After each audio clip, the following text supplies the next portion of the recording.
الحمد لله وحده والصلاة والسلام على من لا نبي بعده أما بعد فأعوذ بالله من الشيطان الرجيم بسم الله الرحمن الرحيم لئن شكرتم لأزيدنكم ولئن كفرتم إن عذابي لشديد صدق الله العظيم. ټولو محترم حاضرینو مشرانو او کشرانو مسؤلینو ته علماء کرامو ته السلام علیکم ورحمة الله وبرکاته. د دې تاریخي او ویاړمنې ورځې په مناسبت ټولو افغانانو ته مبارکي وایم. الله تعالی دې د ټولو هغه شهیدانو شهادتونه، زخمیانو زخمونه او مجاهدینو خدمتونه او جهادونه قبول کړي چې موږ ته داسې ازادي او ویاړونه را په برخه کړي دي. محترمو حاضرینو، دا ډیره یوه تاریخي ورځ ده چې د نړۍ هغه قدرت چې په ټوله نړۍ کې یې چا مقابله نسوه کولی، د خپل غرور او تکبر له مخې او د خپلو شومو اهدافو لپاره پر مظلوم افغانستان باندې یرغل وکړ او افغانستان یې اشغال کړ. الله تعالی د دغو مظلومو افغانانو په مټ دا ستر قوت په ګونډو کړ او د ماتې او شکست سره یې مخامخ کړ. بیا تر هغه وروسته امریکایان چې په خپل وخت کې یې د ټولې نړۍ د پاچاهۍ او قدرت دعوه کړې وه او کول یې، په خپل ټول توان سره پر افغانستان باندې یرغل وکړ او افغانستان یې یو ځل بیا اشغال کړ. خو بیا دغو مظلومو او میړنیو افغانانو په هر حالت کې، یعنی په ډیر مظلوم حالت کې او د مظلومیت په حالت کې په تش لاس ورسره مقابله وکړه، قرباني یې ورکړلې،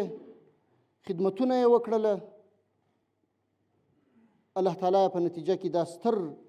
قدرت په ګونډو کوي او ماتې کوي. دا د افغانانو دپاره ډیر لوی افتخار دی چې هیڅکله یې هم د هیڅ یو ځواک غلامي نه ده منلې او په هر وخت کې یې د خپلې ازادۍ لپاره پوره هڅه کړې ده او ډېرې سترې قربانۍ یې ورکړي دي. الله تعالی دې دا قربانۍ ورڅخه قبولې کړي. محترمو ورونو،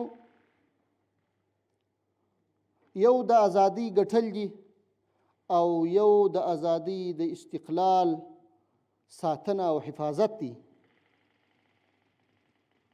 یو زموږ ستاسې هغه هڅه وه چې د داسې یو نظام او د داسې یو حالت دپاره مو کول، زموږ څخه چې به چا پوښتنه کول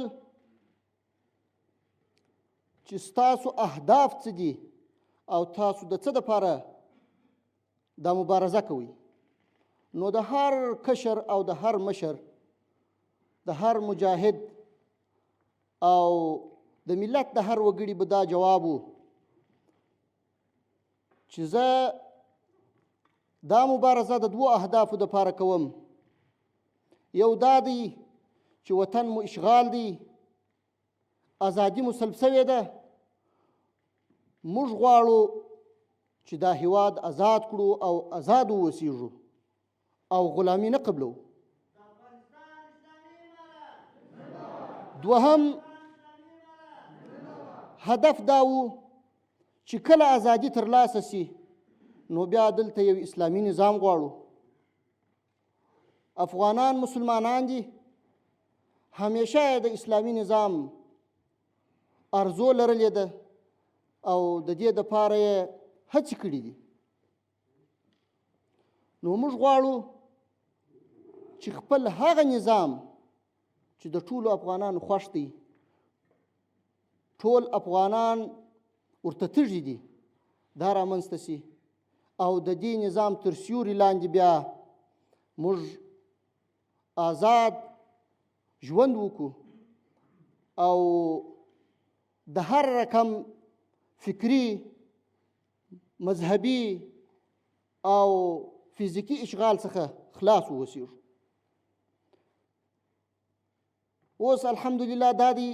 موږ هغه خپلو اهدافو او مقاصدو ته رسېدلي یو او هغه ارمانونه چې د څه دپاره ځوانانو خپلې قربانۍ ورکړلې، ځوانۍ یې نذرانه کړلې، شهیدان سول، کونډې او یتیمان یې تر شا موږ او تاسو ته پرېښول او ډېر ځوانان په کلونو کلونو په محبسونو کې او په زندانونو کې پاته سول، سختې شکنجې او تکلیفونه یې وګالل د همدې دپاره چې دغسې یو نظام ولري، دغسې یو هیواد ولري. اوس تر هغه مخکې حالت زموږ او ستاسې مسؤلیت ډېر دروند دی. اوس زموږ او ستاسې په غاړه کې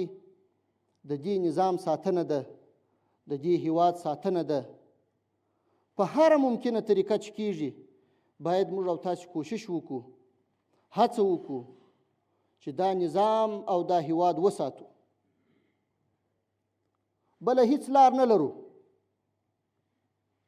که یو څوک دا فکر کوي چې دا نظام زه نه غواړم، بل یو نظام باید دلته راسي، یو نمونه دې پیش کړي چې څنګه نظام دی غواړي، د څه دپاره دی تر دې وروسته هم هڅه کوي، کوشش کوي، ستړیا کوي او مقابله کوي. زه خو دا وایم چې ټول افغانان باید د دې نظام ملاتړ وکړي او هڅه وکړي، کوشش وکړي چې بیا هغو ناخوالو ته او هغو مشکلاتو ته ورونه ګرځو د کومو څخه چې ډېر ستړي راستانه سوي. که خدای نه کرده بیا داسې مشکلات راځي، بیا ستونزې راځي، کېدلی شي د ډېرو خلکو دپاره د زغملو نه وي. نو هیڅوک باید د هغه حالت انتظار ونه کړي او پر ځای د دې چې د افغانانو ته د بدمرغۍ راوړلو،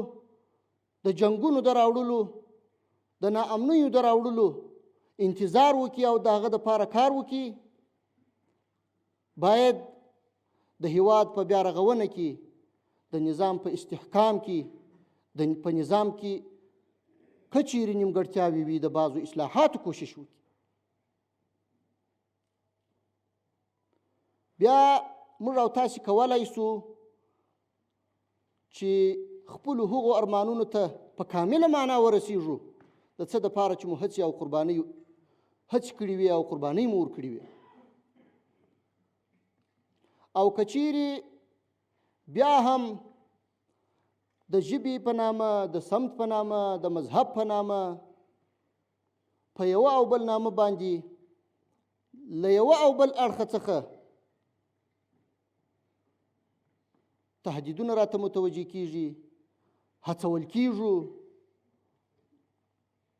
نو دا به زموږ د آینده دپاره په ډېر زیات زیان تمام شي. هر هغه څوک، هر هغه جهات چې د دې ملت د پاشلو هڅه کوي، د دې امن د خرابولو هڅه کوي او د افغانانو څخه د دغو خوښیو د اخیستلو هڅه کوي، باید واوري چې افغانان نور ان شاء الله تعالی پوه سوي دي او تجربه یې ترلاسه کړې ده، د تیرو حالاتو څخه تجربه ترلاسه کړې ده چې مخکې حالاتو کې په دغه شرایطو کې چې کومو کسانو د افغانانو څخه کم کردار کړی دی، کم څه یې کړي دي، آیا هغه صحیح و که غلط، کم نتایج د افغانستان دپاره درلودل. نو زه دا وایم چې په مجموع کې ټول افغانان باید ودې شي ته متوجه سي او د پردیو په اشارو او هڅو باندې څوک ونه غولیږي او د افغانستان ورفاه بیارغونې او مستحکم نظام ته ژمن واوسیږي او پرې نږدي چې بیا افغانستان په ناخوالو او مشکلاتو کې راګیر سي. هیڅکله باید تکبر، غرور او عجب ونه کړو. په هر وخت کې باید د ملت مشروع غوښتنو ته لبیک ووایو او هڅه وکړو چې دا ملت پر ځان باندې راټول کړو او موږ او ملت په ګډه بیا په هر پرمختګ کې لاسونه سره ورکړو او د هر ځای د پیښېدونکي غمیزې مخه ونیسو او د پردیو د شومو اهدافو قرباني نسو. الله تعالی دې موږ او تاسو ټول ته توفیق راکړي چې متحد واوسیږو او د خپلو اسلامي او ملي ګټو د ساتلو دپاره خپل پوره توان په کار واچوو او خپل پوره کوشش وکړو او یو بل وزغمو. بیا ان شاء الله تعالی موږ او تاسو توانېدلی سو چې د تیرې ناخوالې بیا تکرار نشي او دغسې هر ځل ازادي اخیستل او هر ځل بیا هغه ازادي د لاسه څخه ورکول د دې تجربو څخه نور پند واخلو او همدا ازادي چې اخیستې مو دي بس دي، نور باید دا ازادي وساتو. واخر دعوانا ان الحمد لله رب العالمين.